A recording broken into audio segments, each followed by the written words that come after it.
하나님 아버지, 오늘도 하나님의 말씀을 전하고 나눌 때에 우리에게 주고자 하시는 신령한 복과 땅에 기름진 복들이 임하는 것을 보게 하여 주시옵소서.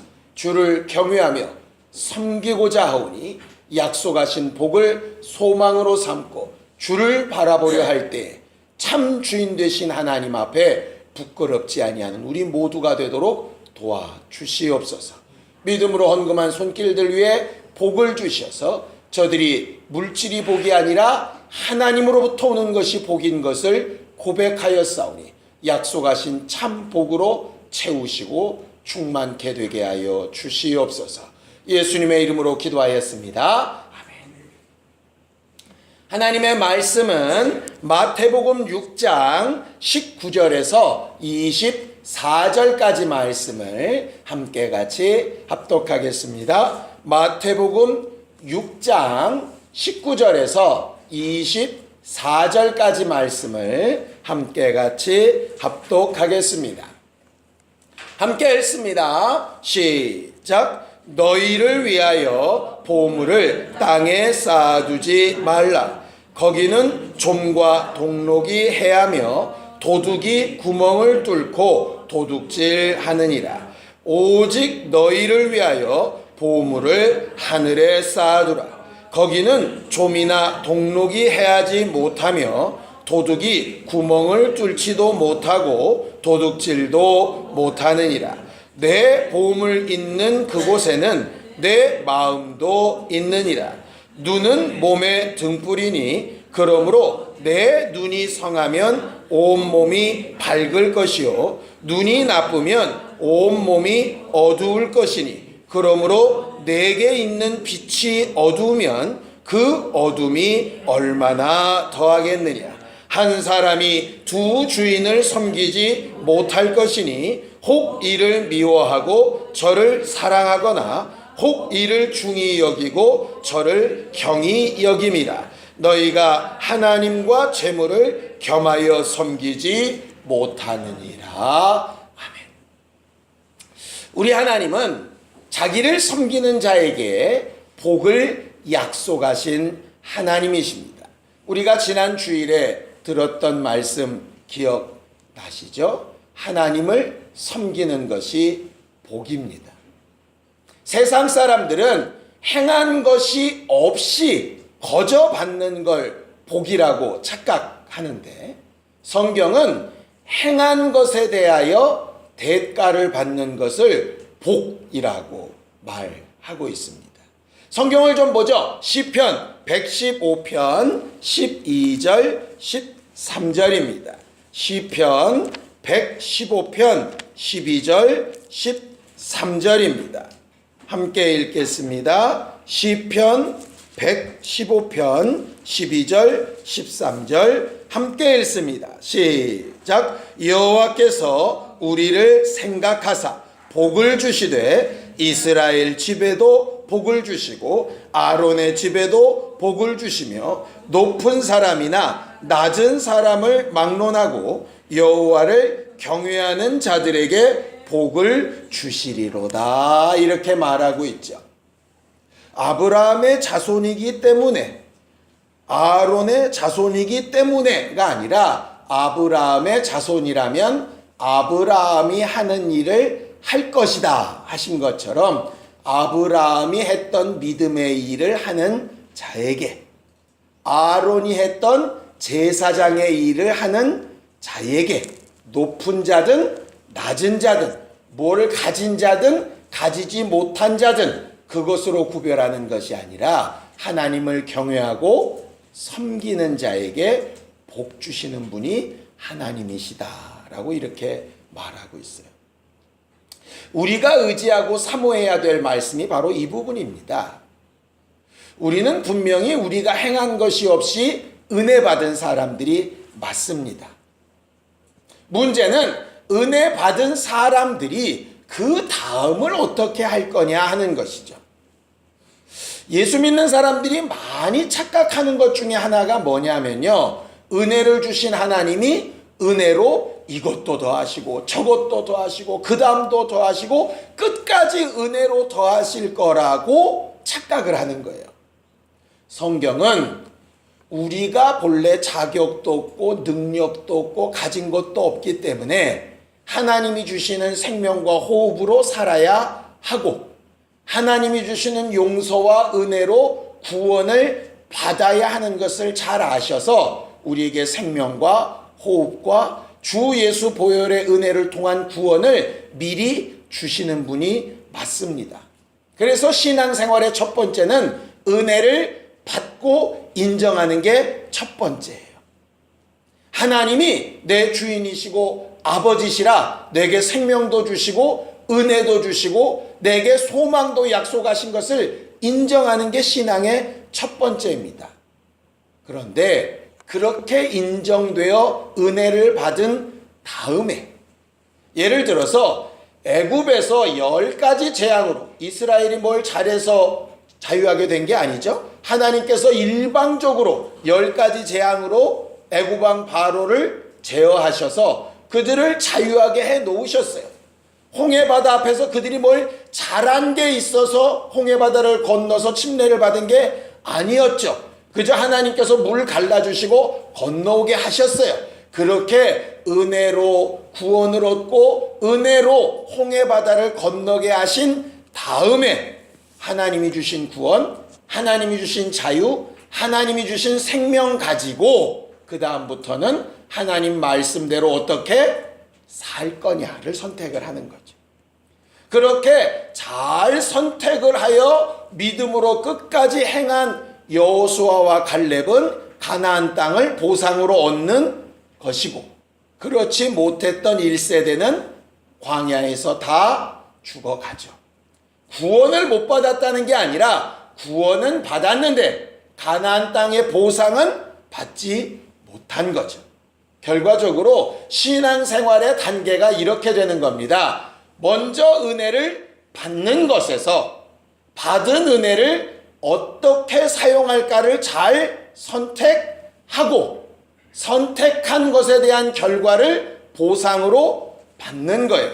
근데 대부분 사람들이 어떻게 이걸 초월하냐면 은혜 받았으니 보상도 있겠지라고 착각을 하는 거예요. 마치 학교에 입학하는 것과 졸업하는 것은 별개의 문제 아닙니까? 물론 초등학교는 들어가면 다 졸업하지요.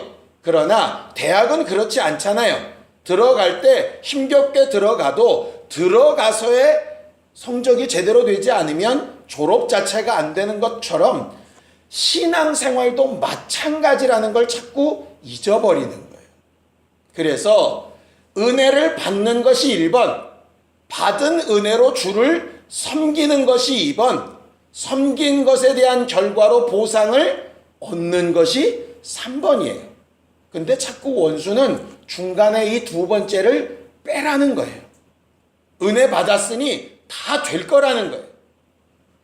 반대로는 은혜 필요 없이 열심히 네가 한 대로만 될 거라고 착각하게 만드는 거예요. 원수는 어쨌든 이 질서를 자꾸 파괴하거든요. 은혜 받았으니 아무것도 하지 않게 하든가, 뭘 열심히 했으니 너는 은혜가 필요 없다고 하든가, 어쨌든 이렇게 해서 하나님 앞에 온전한 신앙생활을 못하게 하는 것이 원수가 하는 일이에요. 그래서 신앙생활할 때 우리가 계속 조심해야 될 것 중에 하나가 뭐냐면 나는 여전히 하나님으로부터 오는 은혜가 필요한 사람이라는 거 절대로 부인하면 안 되고, 은혜 받았다면 하나님을 섬기는 일에 경외함으로 복을 사모해야 된다는 것도 잊어버리면 안 되고, 이 두 가지가 항상 있어야 하는 거예요. 결과적으로 이 둘을 어떻게 계속 잘 반복하며 살 거냐, 이게 신앙생활을 잘하는 일이라 하는 것이죠. 그러니 힘을 써서 주를 섬기는 일에 열심을 내다가 혹 실수하거나 어그러지거나 잘못된 일이 있다면 당연히 우리는 은혜로 돌아가야 하는 것이고, 은혜 받았다면 은혜 받은 것으로 만족해서 될 문제가 아니라 그 다음에 또 내가 해야 될 일을 생각하고 수고해 나아가야 하는 거죠. 성경은 은혜로 얻은 생명과 행함으로 얻는 복에 대해서 분명히 말하면서 성전에서도 성전을 섬기는 자들은 당연히 하나님께서 책임져 주신다라고 이렇게 약속하셔서 하나님의 말씀대로 순종하며 사는 자에게 주시는 복과 그 결과에 대하여 약속하고 있어요. 자, 고린도전서 9장 13절 14절을 좀 보겠습니다. 고린도전서 9장 13절 14절입니다. 함께 읽겠습니다. 고린도전서 9장 13절 14절입니다. 함께 읽지요. 시작. 성전의 일을 하는 이들은 성전에서 나는 것을 먹으며 제단에서 섬기는 이들은 제단과 함께 나누는 것을 너희가 알지 못하느냐.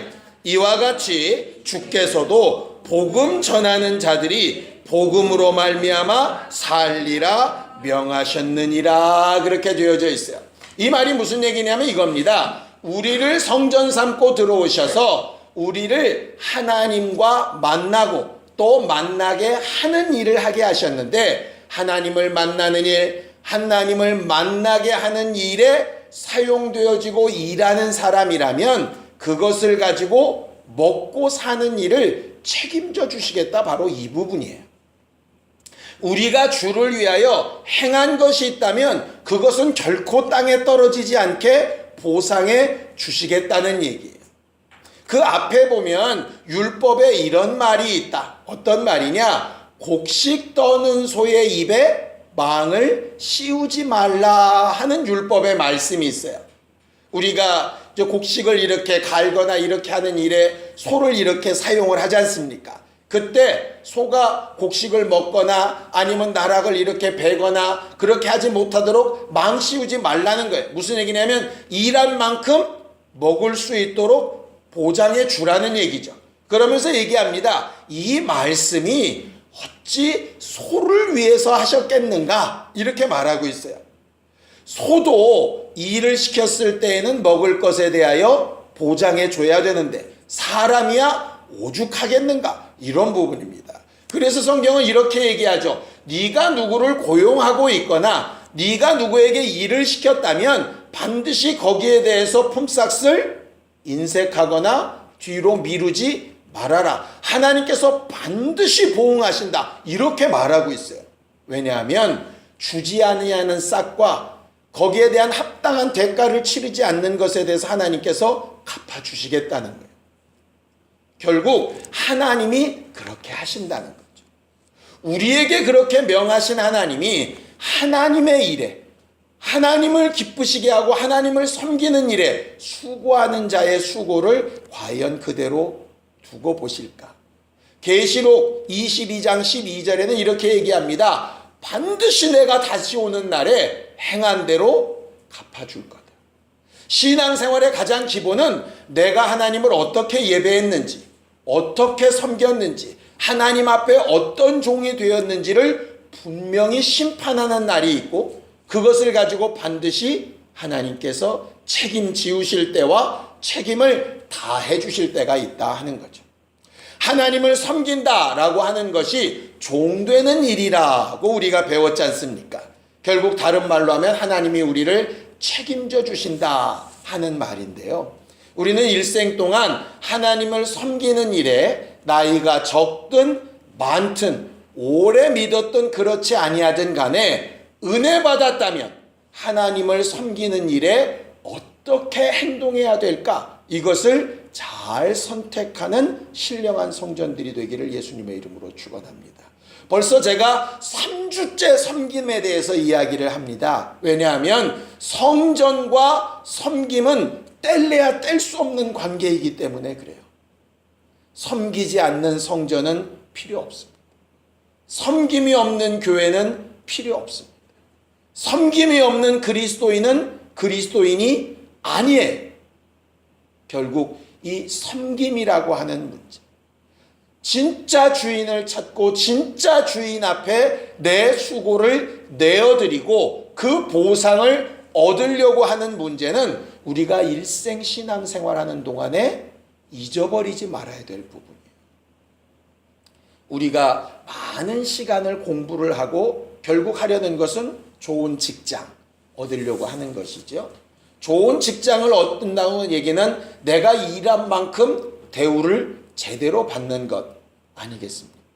결국 신앙생활도 마찬가지입니다. 하나님으로부터 얻은 생명을 가지고 하나님 앞에 얼만큼 인정받는 결과를 나타낼 거냐 하는 게 결국 우리의 일이에요.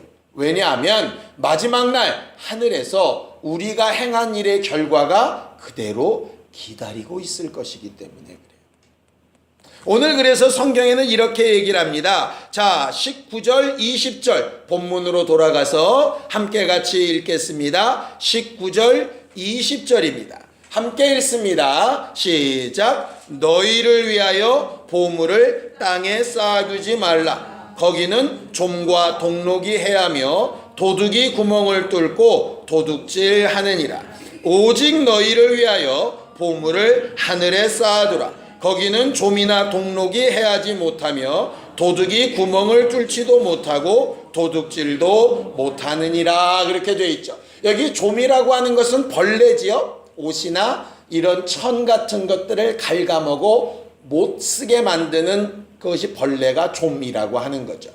여기 동록이라고 하는 것은 녹 쓰는 것을 얘기하는 겁니다. 그래서 구리로 된 것이나 철로 된 것들 녹이 슬면 그 가치가 없어지게 되어지죠.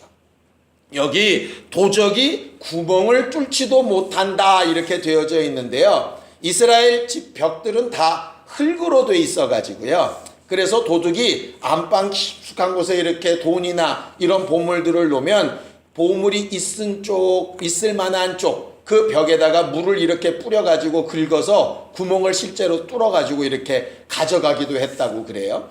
이 땅은 어쨌든 책임져 주지 못하고 보장해 주지 못하고 내 수고를 누군가에게 뺏길 수 있는 가능성이 있기 때문에 보물을 이 땅에 쌓아두지 말고 하늘에 쌓으라. 변함없이 사라지지 아니하는 뺏길 수 없는 그런 뜻입니다. 하늘에 쌓아두라 라고 하니까 꼭 헌금을 얘기하는 거 아닙니다. 우리가 하는 헌금은 헌금통에 들어갔다 그래서 하늘로 가지 않아요. 이 땅에 있습니다. 여기서 말하는 하늘이란 얘기는요, 셋째 하늘에 무슨 창고에 쌓아둔다는 얘기가 아니라 변함없는 손해보지 않는 일에 내 보물을 쓰라는 거예요. 자, 이제 보물 얘기를 좀 하겠습니다. 보물이 뭘까요? 여러분들한테 보물 뭡니까? 돈? 보물이죠. 반지? 그것도 보물입니다. 집문서도 보물이고요. 자동차도 보물일 수 있습니다. 여기서 말하는 보물이라고 하는 말 자체가 가치가 있는 이런 뜻이에요. 꼭 돈, 은금, 보석만을 얘기하는 게 아니라 가치가 있는 이라고 하는 말이에요. 그런데 재밌는 것은요, 이 가치가 있다라고 하는 것의 주어가 뭐냐면 나에게란 말입니다. 그러니까 각각 보물이 다 다를 수 있어요. 그래서 그 다음 말을 그렇게 말씀하시는 거예요. 내 보물 있는 그곳에 뭐가 있다고요? 마음이 있다고요. 그러니까는 돈 내면 네 마음이 거기가 있다 이 얘기가 아니에요. 보물이라고 하는 것 자체가 네 마음이 가 있는 곳이 보물이다 이 말이에요. 그러니까 어떤 사람은 별게 아닌데 그 사람한테는 그게 보물일 수 있는 거죠. 굉장히 낡은 베네 쪼고리가 있는데 그거 낡아서 누가 입을 수도 없고 쓸 수도 없어요. 그런데 그 베네 쪼고리가 어떤 부모에게는 굉장히 큰 보물일 수 있다는 거죠. 자기 마음이 이렇게 가 있는 곳이라는 얘기예요. 근데 대부분 왜 보물을 돈, 은금, 보석 이렇게 해석할까? 기본적으로 우리의 마음이 그쪽에 가 있기 때문에 그래요. 돈과 자식 둘 중에 하나를 포기해야 된다면 대부분의 부모는 다 돈을 포기할 겁니다. 그때 보물은 뭐냐? 내 마음이 가 있는 자식이 보물이 되는 거예요. 결과적으로 보물은 뭐냐면 내 마음이 가 있는 곳이에요. 그러니 무슨 얘기입니까? 내 마음을 이 땅에 쌓아두지 말고 어디에 쌓아두란 얘기예요? 하늘에 쌓아두란 얘기예요. 그 하늘이 꼭 셋째 하늘을 얘기하는 게 아니라고 말씀드렸어요. 사라지지 않고 보증되어지고 남에게 빼앗기지 아니하는 곳에 마음을 두라는 거죠. 쉽게 얘기하면 이겁니다. 마음을 줬더니 배신당할 만한 곳에 주지 말라는 거예요. 예를 들어 사람 의지했더니 그 사람이 나를 배신하거나, 돈이나 직장이나 어떤 학위나 어떤 친구나 애인에게 줬더니 그 사람이 내 마음을 배신할 만한 곳에 네 마음을 올인해서 주지 말라는 거예요. 결과적으로 망한다는 거죠. 심지어는 내 계획에도 마찬가지입니다. 내가 이렇게 돼야 되겠다 하는 그 계획에도 마음을 너무 두지 말라는 거예요. 여러분들 살아봐서 아시지 않습니까? 여러분들 계획대로 다 됩니까? 여러분들 계획이 무너지는 거 수도 없이 보지 않았습니까? 무너지지 않고 계획대로 됐는데 원하는 만큼의 결과가 아니라서 실망했던 경우도 굉장히 많이 있었잖아요. 결국 보물을 하늘에 쌓아두라 하는 얘기는요, 실망될 만한 곳에 네 마음을 두지 말라는 거예요. 반대로 실망시키지 않을 완벽하게 보장이 될 그곳에 네 마음을 바꿔놓으라는 거죠. 예수가 하셨던 게 바로 그겁니다. 사람들이 예수를 막 쫓아오고 왕 삼으려고 합니다. 근데 예수는 거기에 마음을 두지 않으셨어요. 많이 쫓아오는 사람들을 보물로 여기지 않으셨어요. 뭐를 보물로 여기셨냐? 하나님이 그에게 주신 복음을 보물로 여기셨죠. 그래서 제자들에게 얘기합니다. 이 마을을 떠나자. 다른 마을로 가자. 거기서도 내게 복음을 전해야 할 거다. 내가 이를 위해서 왔다. 사람들이 지금 나를 막 쫓아오는 거 언젠가 변할 거야. 그러나 내게 주신 복음은 변하지 않고 내게 주신 명령은 변하지 않을 거야. 그렇게 가시는 거죠. 베드로가 자기 앞에서 막 내가 죽는 데까지 쫓아가겠다고 펄펄 뜁니다. 그거를 보물로 여기지 않으세요. 그걸 보물로 여기셨다면 너밖에 없다 이러셨을 거예요. 근데 아니야. 너 다 굴기 전에 3번 부인할 거야. 그런데 진짜 보물은 뭔지 알아? 하나님이 주시는 믿음이야. 그래서 나는 네가 믿음 떨어지지 않기를 기도할 거야. 3번이나 나를 부인하는 실수 할 수 있어. 그런데 내가 너를 위하여 기도하고 있다는 거 이 사실 하나만 잊어먹지 마.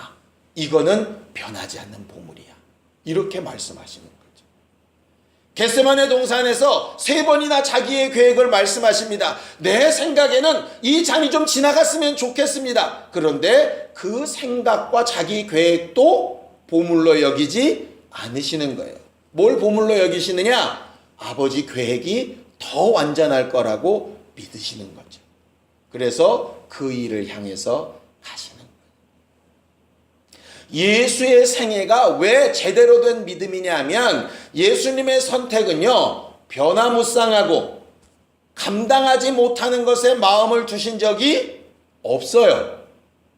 그는 오직 아버지 말씀, 아버지가 주신 복음, 아버지가 약속하신 일 그대로 행할 때 내게 갚으실 거라고 하는 것, 거기에 마음을 두시고 아버지를 제대로 섬기셨던 분이시거든요. 성전된 우리가 해야 될 게 뭘까? 바로 그 부분이에요. 지금 내 마음 중심이 어디에 더 많이 가 있나 하는 부분이죠. 여러분, 엥겔지수라는 말 아시죠? 엥겔지수가 뭐냐 하면요, 꽤 오래된 얘기인데도 아직까지도 통용이 돼요. 독일 학자의 이름이 엥겔이라는 사람인데, 그 사람이 우리가 가지고 있는 물질 가운데서 사용을 하지 않습니까? 전체 사용되어지는 비중 가운데 식료품, 먹는 데 쓰는 비용이 얼마쯤 차지하나라는 걸 계산을 하는 거예요. 그래서 전체로 돈을 내가 100만 원을 쓰는데 한 달에 100만 원 가운데 먹는 데 쓰는 비용이 얼마쯤 되는가를 보면 먹는 데 비용이 많을수록 가난한 사람이에요.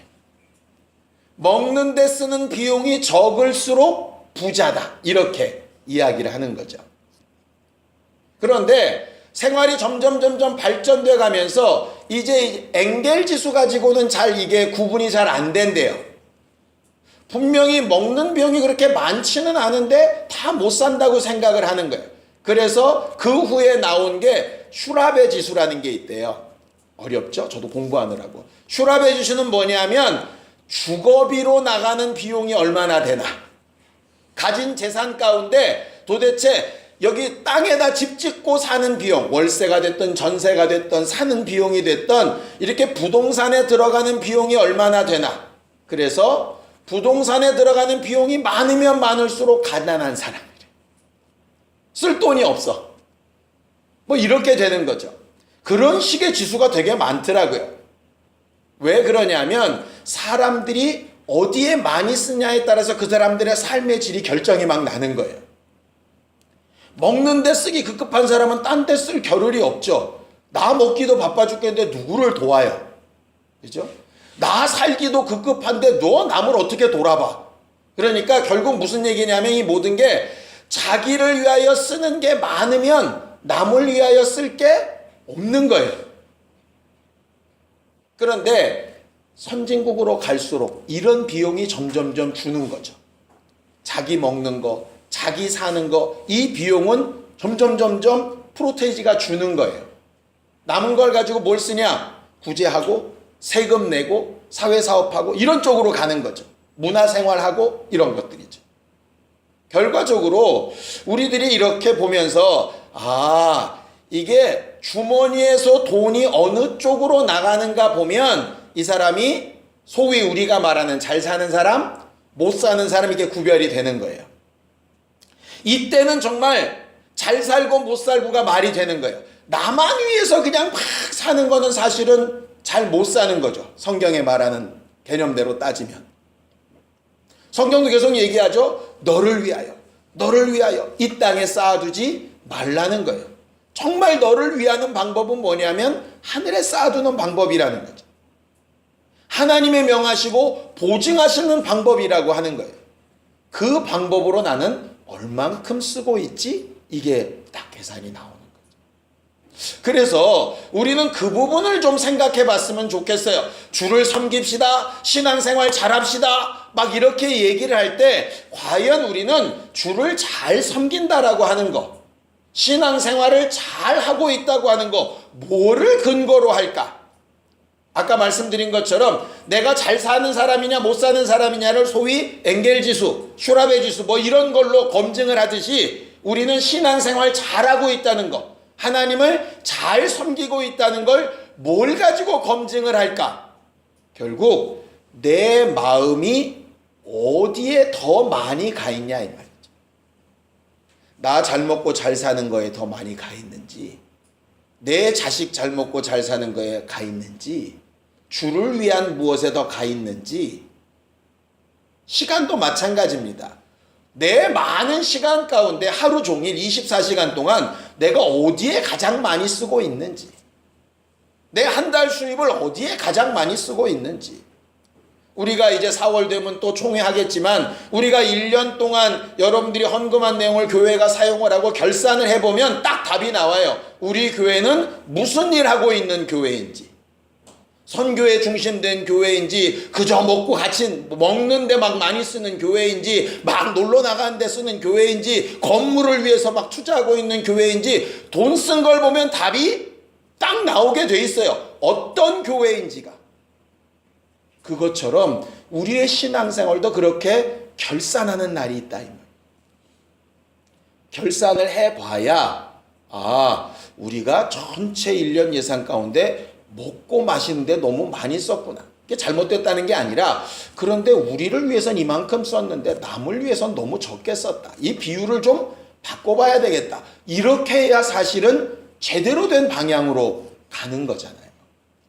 우리의 신앙생활이 그렇게 되지 않으면 20년, 30년 신앙생활에도 자기는 스스로 굉장히 잘하고 있다고 착각을 하는데 사실은 하나도 안 변한 거예요. 그저 나를 위하여, 나 먹고 살고, 나 좀 편하고, 내 마음이 좋고, 나 기쁘고, 여기에만 다 매여 있는 거예요.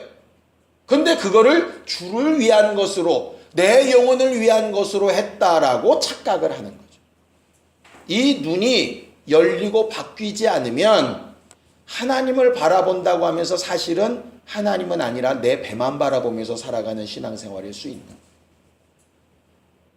성경에 얘기하죠. 두 주인을 섬길 수 없다. 무언가 더 중요하게 여기고 더 많이 투자하고 더 많이 신경 쓰고 있는 부분이 있다는 거예요. 그게 내 주인이에요. 입으로 아무리 하나님이 내 주인이십니다 외쳐도 실제로 내 시간과 물질과 노력과 생각과 마음이 쓰여지고 있는 곳이 진짜 내 주인인 거예요. 여러분들은 뭐가 주인입니까?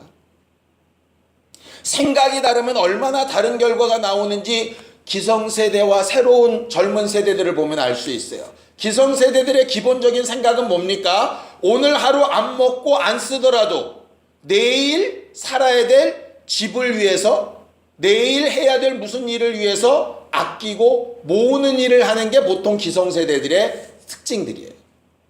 근데 새로운 젊은 세대는 안 그렇죠. 어차피 모아서 큰일 못할 바에야 오늘 잘 쓰고 행복하면 됐지, 이렇게 생각하는 거죠. 이게 뭐가 맞다 틀리다에 지금 얘기를 하려는 게 아니고요. 생각이 다르면 행동이 달라진다는 얘기예요. 기성세대는 돈이 생기면 부동산에 투자를 해요. 뭔가 안 변할 거라고 생각을 하는 거죠. 그런데 새로운 젊은 세대는 돈이 생기면 자기한테 투자를 해요. 자기가 보증이 될 거라고 생각을 하는 거죠. 생각이 다르면 행동이 달라요. 돈 쓰는 것도 다르고 시간 쓰는 것도 다르고 생각도 다르고 말도 다르고 행동도 달라져요. 자, 우리의 주인이 진짜 하나님이시라면 달라져야 되지 않겠어요? 근데 다릅니까? 혹시 똑같지 않습니까? 말은 다른데 시간과 물질과 행동은 똑같지 않나요? 그러면 진짜 주인은 하나님이 아닐 수 있는 거죠. 거기 눈이 어두우면 이 말은 굴절되다, 왜곡되다, 인색하다 이런 뜻이거든요. 눈이 잘못되면, 보는 시각이 잘못되면 제대로 보고 있다고 생각하는 것이 착각일 수 있다는 거죠. 예수께서 그 부분을 고쳐주시려고 우리에게 성령을 보내신 거예요. 여러분들의 진짜 주인은 누굽니까? 여러분들은 지금 여러분들의 시간이나 물질이나 노력이나 마음을 어디에 더 많이 쓰고 있나요? 신앙을 계측할 수 있는 그런 지수가 하나 있었으면 좋겠어요. 그래서 성경은 그렇게 평가할 수 있는 내용을 이렇게 말하고 있습니다. 자, 누가복음 12장 33절 34절입니다. 누가복음 12장 33절 34절입니다. 함께 읽습니다. 누가복음 12장 33절 34절입니다. 함께 읽습니다. 시작. 너희 소유를 팔아 구제하여 낡아지지 아니하는 배낭을 만들라. 곧 하늘에 둔 바 다함이 없는 보물이니 거기는 도둑도 가까이 하는 일이 없고 좀도 먹는 일이 없느니라. 너희 보물 있는 곳에는 너희 마음도 있으리라. 그렇게 얘기했죠. 너희 소유를 팔아 구제하라. 남을 위하여 사용하라는 말이에요. 물질이 있다면 물질을 팔아 구제하고, 시간이 있다면 시간을 들여 구제하고, 마음이 있다면 마음을 움직여 구제하고, 건강이 있다면 네 육체를 움직여 구제하고, 너를 위하여 쓰는 시간, 너를 위하여 쓰는 물질, 너를 위하여 쓰는 기회는 낡아지는 주머니이고 땅에 쌓아두는 것이고, 남을 위하여 쓰는 물질, 시간, 마음, 생각, 행동, 노력, 그것들은 낡아지지 아니하는 주머니와 같다라고 하는 거죠. 마치 엥겔스처럼 여러분들을 스스로 생각해 보면 됩니다. 내 주머니에서 나가는 돈이, 내가 보내는 시간이, 내가 고민하며 괴로워하는 것들이, 내가 보내는 여러 가지 행동들과 계획들이 나를 위한 것이 몇 퍼센트고 다른 이들을 위한 것이 몇 퍼센트인지. 물론 우리는 나를 위하여 쓰는 게 훨씬 많을 겁니다. 남을 위하여 더 많이 하라고는 할 수 없어요. 그건 우리가 기본적으로 좀 불가능한 존재들입니다. 대신 어떻게나 할 수 있느냐?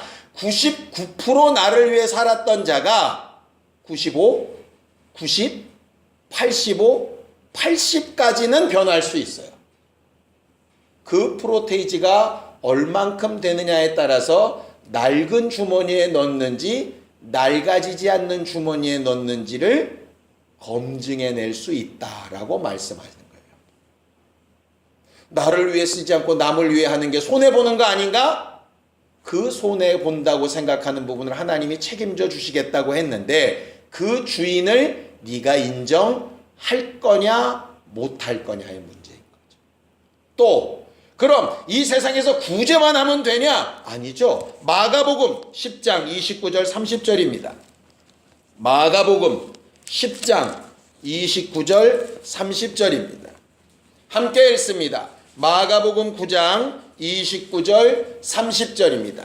함께 읽습니다. 시작. 예수께서 이르시되 내가 진실로 너희에게 이르노니 나와 복음을 위하여 집이나 형제나 자매나 어머니나 아버지나 자식이나 전토를 벌인 자는 현세에 있어 집과 형제와 자매와 어머니와 자식과 전토를 100배나 받되 박해를 겸하여 받고 내세에 영생을 받지 못할 자가 없다라고 말씀하셨어요. 거기는 나와 복음을 위하여. 거기 나가 누굴까요? 예수 그리스도요. 교회 건물이라고 말한 적 없습니다. 나와 복음을 위하여. 예수 그리스도가 하신 일과 그 복음을 위하여 시간도 물질도 사용되어졌다면, 노력도 힘도 지식도 기회도 사용되어졌다면 이 땅에서도 100배를 받는다. 대신 왜 박해를 받을까? 나를 위해 한 게 아니라 남을 위해 했으니 그만한 손해를 일단 당장은 보겠죠. 하나님이 갚아주신다 하셨으니까 먼저 내게 마이너스가 되고 그 다음에 갚아지는 것이니까 당연히 마이너스 될 때의 손해가 먼저 있겠죠. 그 박해와 겸하여 받되 영생까지도 라고 말씀하고 계세요. 그래서 우리는 이 두 가지를 동시에 생각할 수 있어야 됩니다. 내가 주와 복음을 위해서 또 눈에 보이는 다른 이들을 위해서 사는 삶이 내 삶의 몇 퍼센트쯤 되냐 이 말이에요. 그게 우리가 잘 신앙생활하고 있다라고 하는 지수에 속하는 부분이에요. 주인을 제대로 바라보고 사는 사람의 모습이에요. 눈이 어두워지지 않고 왜곡되지 않고 하나님께서 우리에게 주신 방향과 길을 따라 잘 쫓아갈 수 있는 신령한 우리 모두가 다 되기를 예수님의 이름으로 축원합니다. 함께 같이 기도하겠습니다. 하나님 아버지, 우리는 제대로 잘 신앙생활하는 사람들이 되기를 원합니다. 주께서 우리에게 주신 은혜를 기억하고 주신 은혜에 합당한 것으로 섬겨 행함으로써 하나님께서 약속하신 복도 보상으로 얻게 되어지기를 원하오니 잘 신앙생활하는 증거로 보물을 하늘에 쌓게 하사 낡아지지 아니하게 하여 주시옵시고 주와 복음을 위하여 또 우리에게 맡겨준 사람들을 위하여 마음고 또 생각도 우리의 물질도 환경도 시간도 점점 할애하며 잘 신앙생활하기를 원할 때 하나님께서 약속하신 복과 은혜로 갚아주시는 것을 제대로 체험하며 고백하며 간증하는 교회들이 되도록 우리 모두를 축복하시고 도와주시옵소서. 예수님의 이름으로 기도하였습니다. 아멘. 이제는 우리 주 예수 그리스도의 은혜와 하나님 아버지의 극진하신 사랑과 성령님의 감동하시고 역사하시는 분명한 증거가 섬길 만한 주인을 제대로 바라보며 보물을 하늘에 쌓기 원하는 우리 모두 위에 이제부터 영원까지 함께 있을지어다. 아멘.